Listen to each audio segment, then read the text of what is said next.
Kabupaten Bogor. Saya adalah salah satu calon guru penggerak angkatan ke-8.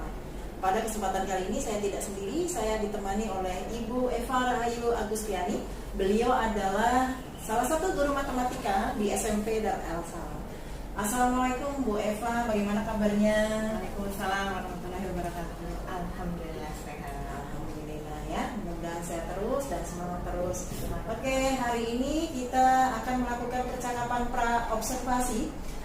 Sebelum nantinya saya akan mengamati jalannya proses pembelajaran yang Ibu akan lakukan di dalam kelas, atau sebelumnya saya melakukan supervisi di dalam kelas. Adapun tujuan supervisi ini dilakukan adalah untuk mengetahui dan juga mengevaluasi jalannya proses pembelajaran yang Ibu lakukan di dalam kelas.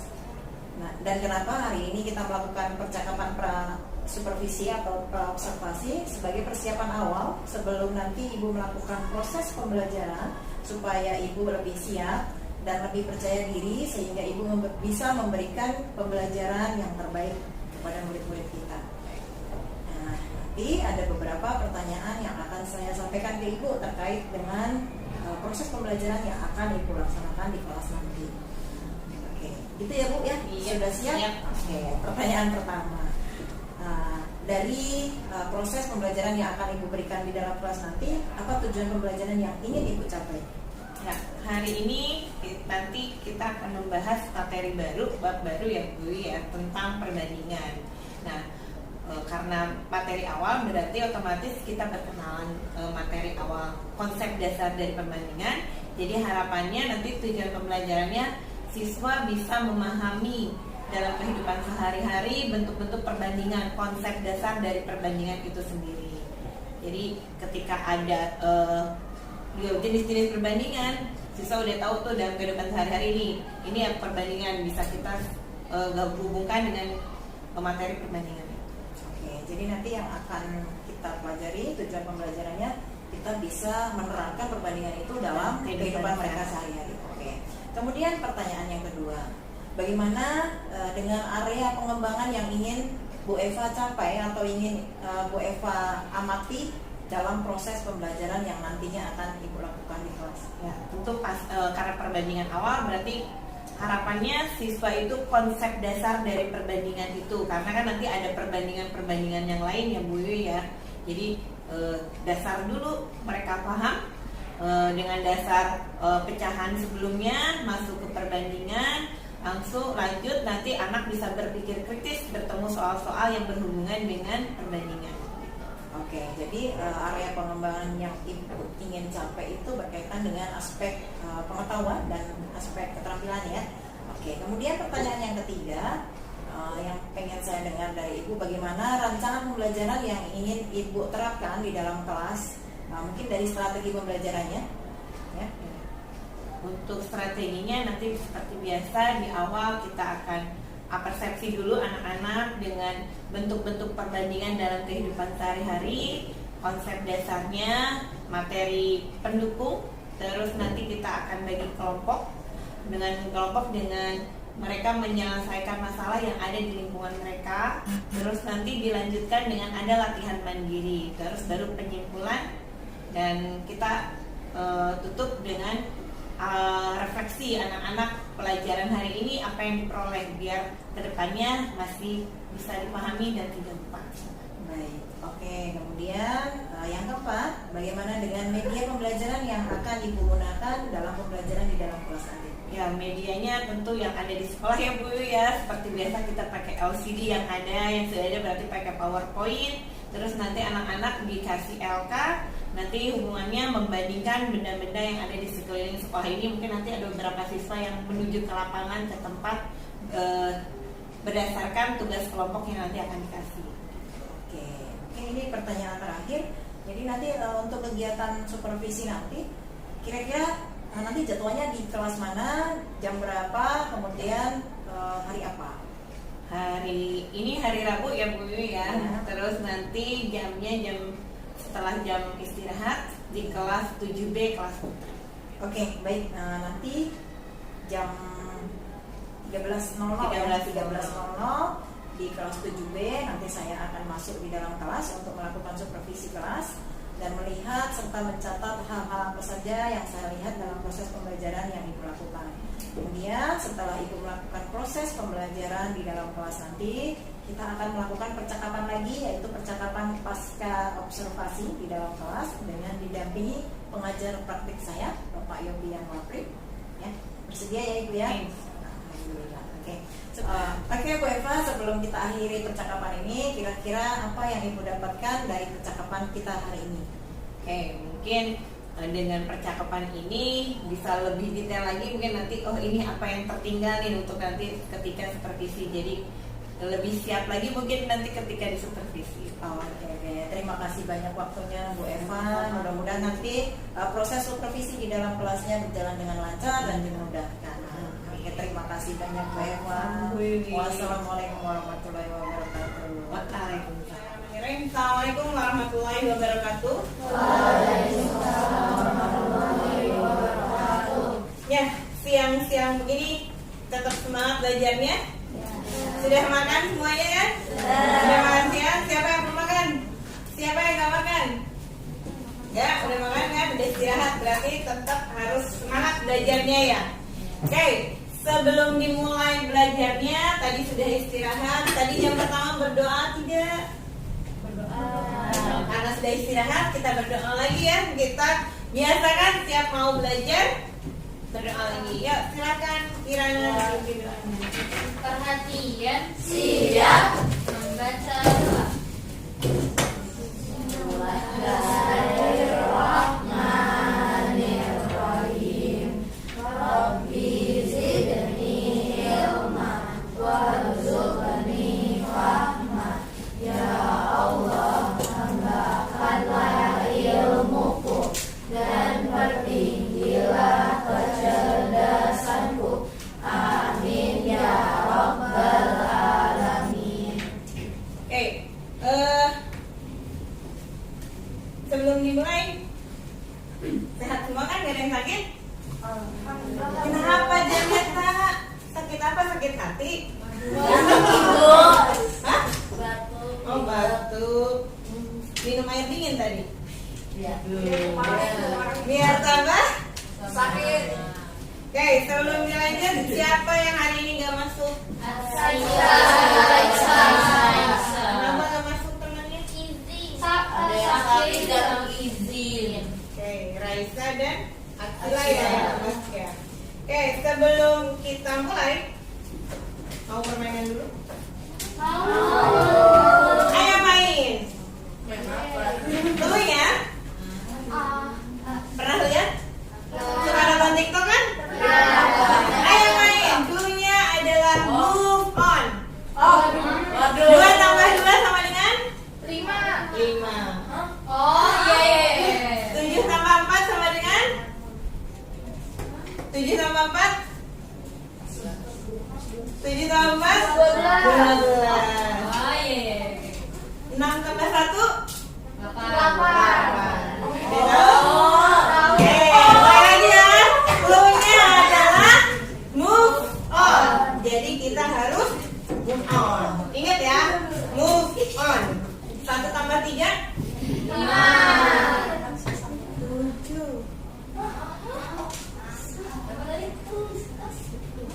2 tambah 4 9. Oke, kita lanjut, kita fokus, kita masuk materi selanjutnya ya. Jangan ngantuk kan? Jangan ngantuk? Oke. Kita mau bahas tentang yang namanya rasio. Nama kerennya rasio. Nama biasanya apa? Perbandingan. Jadi kalau kalian bertemu dengan kata rasio, perbandingan. Ya, harus ada punya nama kerennya. Ya, sebelumnya pernah dengar perbandingan nggak dalam kehidupan sehari-hari? Pernah belajar perbandingan? Kapan? SD ya, pernah belajar ya perbandingan ya. Sekarang ibu tanya, ada nggak manfaat perbandingan dalam kehidupan sehari-hari? Kalau nggak ada perbandingan, mungkin nggak sesuatu itu berjalan? Contohnya, ada yang mau kasih contoh rasio dalam kehidupan sehari-hari atau perbandingan apa? Ayo, apa? Contohnya perbandingan dalam kehidupan sehari-hari. Apa? Waktu dengan waktu mana dengan mana? Nggak tahu gimana sih, nggak jelas. Harus benar ya, gimana kalau jauh? Ayo, siapa yang tahu? WIT perbandingan waktu. Oke, apa lagi? Perbandingan waktu. Kenapa kamu takut disebut materai? Kamu ngomongin doang. Apa perbandingan apa? Perbandinganku dengan anak tetangga. Itu mah kamu merasa pernah dibandingin. Sama aja. Apalagi dibanding-bandingkan itu mana nanti ada lagunya.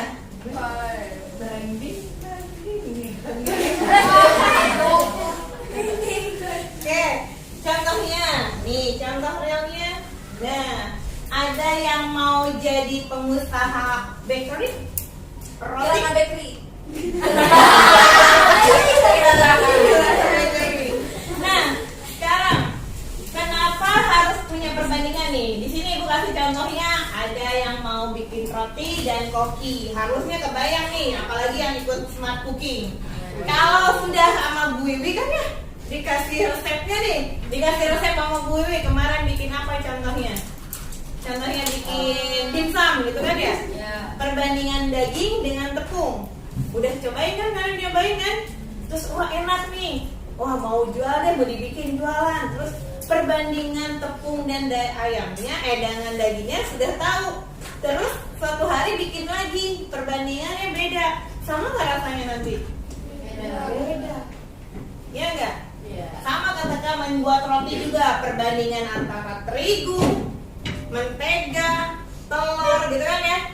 Udah pernah lihat orang tua bikin kue kan? Kalau perbandingannya berubah, rasanya jadi beda. Kalau udah dapat resep yang pas kan pastinya dipakai terus. Enak, udah punya resep yang enak, dipakai terus, udah nggak akan berubah-ubah perbandingannya. Iya nggak? Berarti ada kan perbandingannya dalam kehidupan sehari-hari ya? Ada. Contoh lainnya, sekarang lagi rame tukang minuman, dia nggak? Segala minuman rasa-rasa kopi di mana-mana banyak yang jualan ya. Kalian juga suka beli teh gitu ya? Teh apa aja? Es teh Indonesia, apa lagi? Ada 30 meter dihabisin. Banyaknya. Gimana ngabisin? Tidak boleh ini main beginian, ini berisik. Ini nah. Tidak boleh ini main beginian, ini berisik. Ini nah. Tidak boleh ini main beginian, ini berisik. Ada 30 meter dihabisin. Banyaknya. Gimana ngabisin? Ada 30 meter dihabisin. Banyaknya. Gimana ngabisin? Putra. Sama? Ini dia nggak 4 kan? Nggak, yang ukurannya berapa?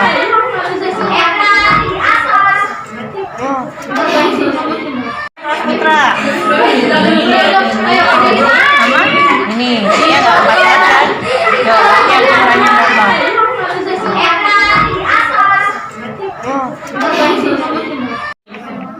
Ya, dibanding ini banyaknya rasio banyak kursi di dalam kelas dengan banyak kursi di kantin. Berarti tulis nih berapa yang di kelas, berapa yang di kantin. Ditulis di sini perbandingannya.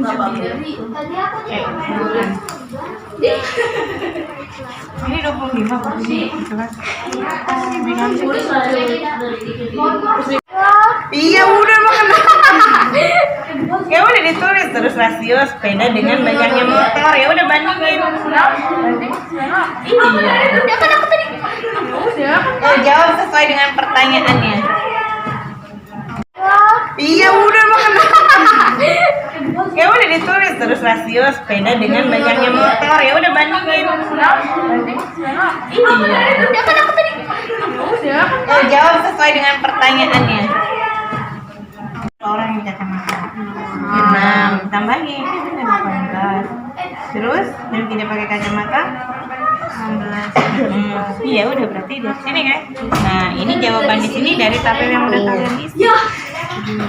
Ya tergantung nih rasio perbandingan kan peserta didik yang memakai kacamata dan dibandingin dengan yang tidak pakai kacamata. Berarti ini banding. Terus yang B. Kalian ngapain banding kalau kan itu meja tadi. Baca dulu makanya ya. Orang yang kacamata 6 tambahin 18. Terus yang tidak pakai kacamata 16. Iya udah berarti dari sini kan. Nah ini jawaban di sini dari tabel yang udah kalian isi. Kita kan nih rasio perbandingan kan peserta didik yang memakai kacamata dan dibandingin dengan yang tidak pakai kacamata, berarti ini banding. Terus yang B. Kalian ngapain banding kalau kan itu meja tadi. Baca dulu makanya ya.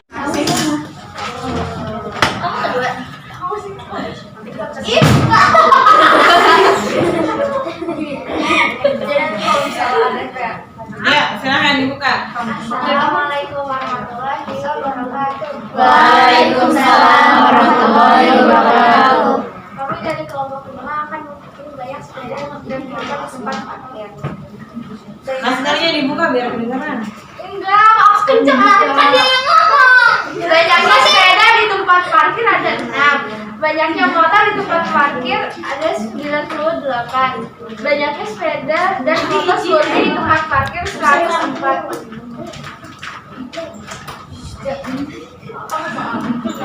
Tulis rasio banyak sepeda dengan banyak motor di tempat parkir adalah 6:98.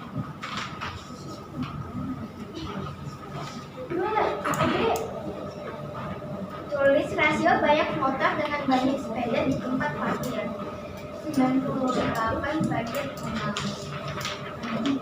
Banding. Samakah kedua rasio itu? Mengapa tidak sama? Karena pengguna motor lebih banyak dari pengguna sepeda. Itu dong kencang. Tulis rasio banyak sepeda dengan banyak sepeda dan motor seluruhnya di tempat parkir 6/100. Tulis rasio banyak motor dengan banyak sepeda dan motor seluruhnya di tempat parkir 98/104. Ya, ada yang mau menanggapi dulu? Ada yang bertanya sama temannya? Iya. Silahkan. Ada yang kurang nggak dari yang temannya sampaikan? Tadi kan menyampaikan perbandingannya ya. Tadi ada bilang 6/98, 98 banding 6. Siapa tahu ada yang mengomentari dari yang disampaikan temannya, apakah tepat atau enggak? Tepat atau kurang tepat? Ada yang menanggapin dulu? Menarik nih. Ada yang mau menanggapi dulu? Cukup? Oke. Berarti ya nanti kita simpulkan di akhir. Dari yang mau menanggapi dulu nih, benar? Tempat berarti salah. Bukan salah. Ada yang kurang. Kalau salah mah ya disalahin dari tadi sama ibu. Disalahin ada yang disalahin ya tadi? Wah ada. Yo silakan, ada yang menanggapin nggak? Ada yang kurang tepat atau ada yang menambahkan dari temennya? Dari yang disampaikan? Ada nggak? Nggak ada? Ya sudah, nanti kita simpulkan semuanya sekalian. Ya silakan ditutup dulu ibu. Assalamualaikum warahmatullahi wabarakatuh. Waalaikumsalam warahmatullahi wabarakatuh. Ya. Beda. Jawabannya mayoritasnya apa? Karena ini lebih banyak, itu lebih banyak, ya nggak? Iya. Harusnya bagaimana? Kenapa? Yang ini sama yang itu perbandingannya berbeda? Karena yang dibandingkannya sama atau beda? Beda, iya nggak? Yang pertama yang dibandingkan yang pakai kacamata dengan tidak pakai kacamata. Kalau yang kedua tidak pakai kacamata banding dengan yang kacamata. Jadi kalau ibu mau bandingin A sama B, A banding B sama nggak dengan B banding A? Beda, karena yang dibandingkannya berbeda. Oke, itu yang harus diperbaiki. Oke, sudah paham? Berarti syaratnya perbandingan nilainya harus bagaimana tadi? Harus sederhana. Oke, yang kedua, kalau ibu punya contoh lain deh, misalkan ibu punya kain panjangnya 3,5 meter dibandingkan dengan kainnya punya Diva. Diva punya kainnya panjangnya berapa ya? 200 cm. Boleh nggak menulis perbandingan seperti itu? Nggak boleh. Kenapa? Yang pertama alasannya beda satuannya. Oh, berarti disamain dulu gitu satuannya. Jadi apa? Berarti jadi apa? 1 meter berapa senti? 100. Berarti 3,5 meter berapa senti? 350 cm dibanding 200 cm. Sudah? Sudah apa ini? Disederhanakan bagi berapa? 50 bagi 50. Sip. Berarti jadi berapa? 7. Banding? William. Banding? 4. Sentimeternya ditulis nggak? Iya. Tulis nggak? Tulis nggak? Ditulis nggak? Tadi perbandingan ditulis nggak banyak anaknya? Enggak. Berarti ini ditulis nggak? Berarti kalau ada suatu perbandingan, satuannya ditulis atau jangan? Enggak. Selama satuannya sudah sama, kita udah buat sama kan tadi ya? Sudah selesai dibuat sama, sudah disederhanakan, satuannya nggak usah ditulis lagi. Karena tidak ada perbandingan yang menyatakannya dengan satuannya. Oke? Jadi syaratnya apa? Perbandingan itu yang pertama harus bentuknya dalam bilangan paling sederhana. Nanti dipilih sama ibu. Yang kedua apa? Satuannya tidak usah diikut sertakan. Oke? Ya, silahkan kembali ke tempat masing-masing. Bismillahirrahmanirrahim. Assalamualaikum warahmatullahi wabarakatuh. Oke, masih bersama saya Yusrianti. Saya dari SMP Darussalam Kabupaten Bogor. Saya adalah salah satu calon guru penggerak angkatan 8. Di sini saya sudah ditemani oleh Bapak Yopian Bakri sebagai pengajar praktik saya. Kemudian ada Bu Eva Ayu Agustiani sebagai guru yang kemarin sudah saya supervisi. Assalamualaikum Pak Yopi, Bu Eva, gimana kabarnya? Alhamdulillah, sudah tidak baik. Sehat semuanya ya. Oh, suaranya lagi hilang. Mudah-mudahan suaranya muncul ya. Oke, jadi kemarin Bu Eva sudah melaksanakan pembelajaran di kelas. Saya sudah melakukan supervisi ketika Bu Eva mengajar di kelas 7B ya Bu ya. Kemarin di kelas anak kamu.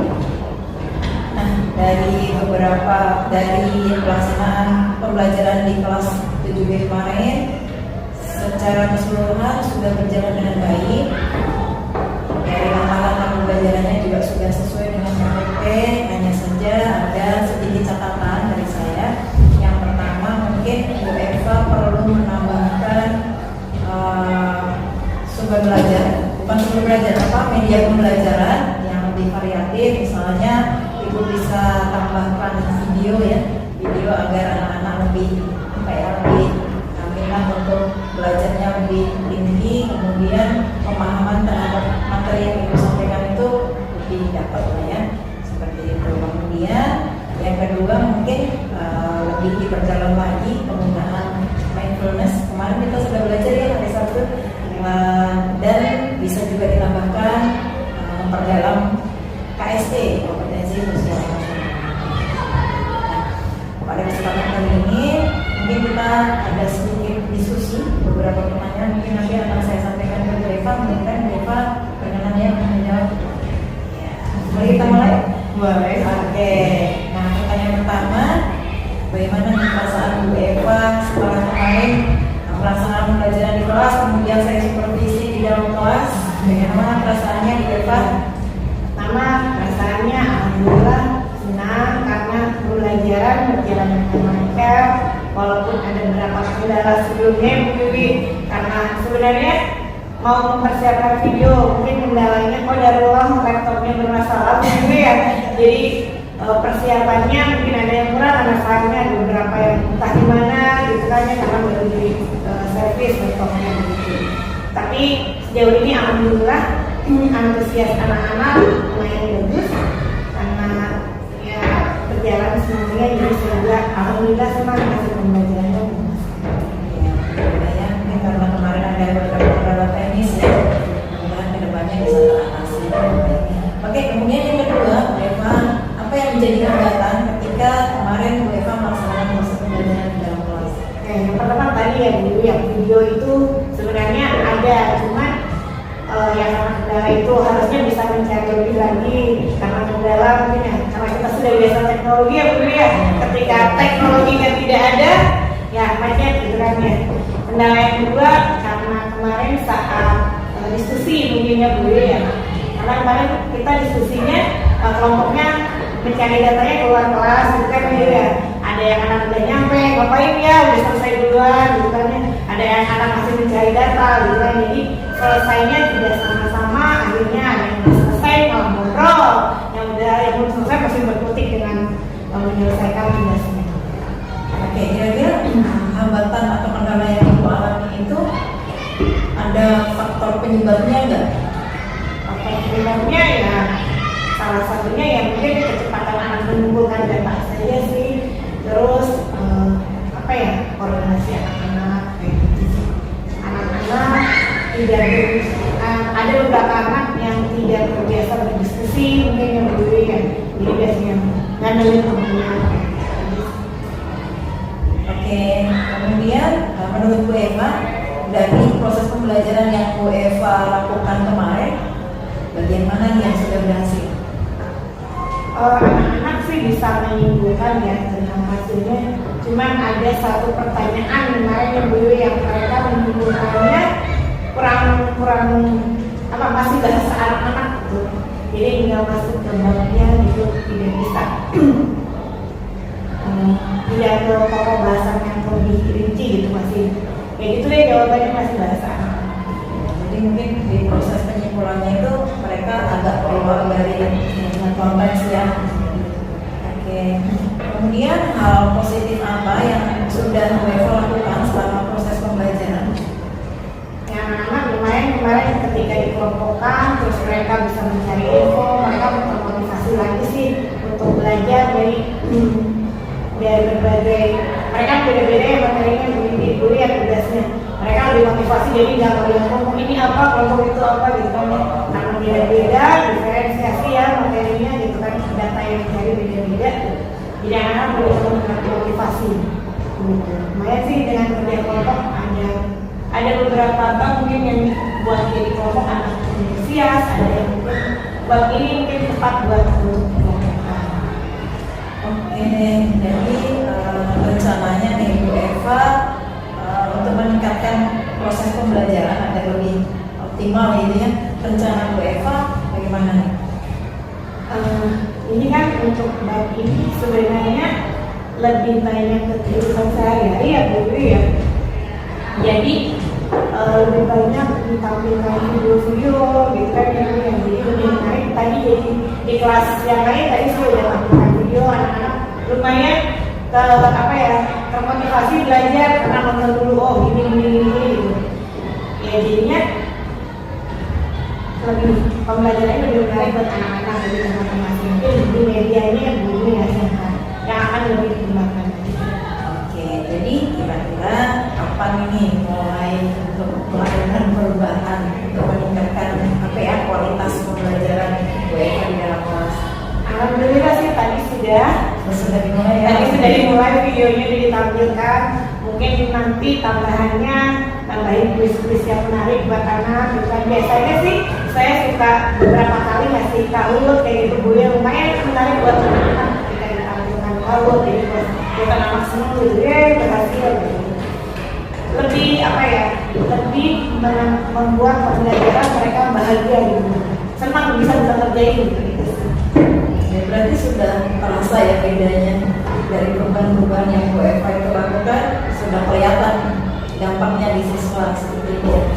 Oke deh Bu Eva, demikian tadi percakapan pasca observasi yang kita lakukan hari ini ya Bu Eva. Baik Bu Eva, dari percakapan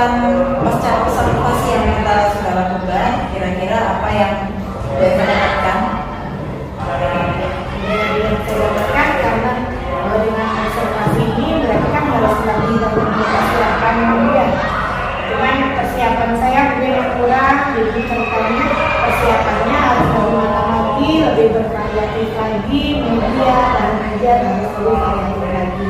Dan kendala-kendala yang saya hadapi sebelumnya, jawab kedepannya sudah bisa diatasi, harus lebih berinovasi. Oke deh, Bu Eva, terima kasih banyak. Nah, selanjutnya saya minta ke Pak Yopi untuk memberikan umpan balik terhadap percakapan pasca observasi yang disampaikan. Oke. Terima kasih Bu siapa? Bu Eva sama Bu Irian. Barusan dari hasil percakapan melihat dari prinsip coaching atau setelah kami ada beberapa juga ya. Yang pertama ini kan ada prinsip coaching ya, ada 3, kemitraan, proses kreatif dan memaksimalkan potensi. Nah di sini tadi tujuan yang ditetapkannya harusnya diberikan sejawat ya, masalah apa nih? Misalnya harusnya yang pertama itu tadi benar ada follow-up-nya dulu. Tadi menanyakan juga, cuman bagusnya Bu Eva menanyakan apa nih kekurangan saya, atau ini nih Bu, saya itu ada masalah ini, ada masalah apa yang tadi? Masalah apa? Laptop ya. Dan ya, kalau yang saya tangkap tadi adalah media pembelajaran, media pembelajaran. Oke, itu bagusnya diberikan oleh beliau. Kemudian tadi saya lihat Bu juga tidak menggurui atau tidak memberikan tidak memberikan masukan asumsi tidak ada. Kemudian percakapan dua orang juga, jadi kemudian dan mendengarkan juga dengan sesama ketika menjelaskan belum masuk. Kemudian pertanyaan-pertanyaan yang menggunakan percakapan yang menggali, yang apalagi nih ada nggak pertanyaan seperti itu? Terus ini pertanyaan terus menggali misalnya tadi apa nih idenya? Nah itu salah satu pertanyaan seperti apa yang menggali juga. Itu salah satunya. Kemudian ada percakapan hasil tindak lanjut konkret tadi. Ditanyakan lagi oleh ibu, ditanyakan juga oleh ibu katanya langkah apa yang harus disiapkan untuk memaksimalkan hasil. Ternyata itu tadi dijawab apa tadi menyiapkan media pembelajaran. Kapan ini mulainya? Dan juga menjawabkan sudah segera. Sudah ada, sudah aman sudah segera.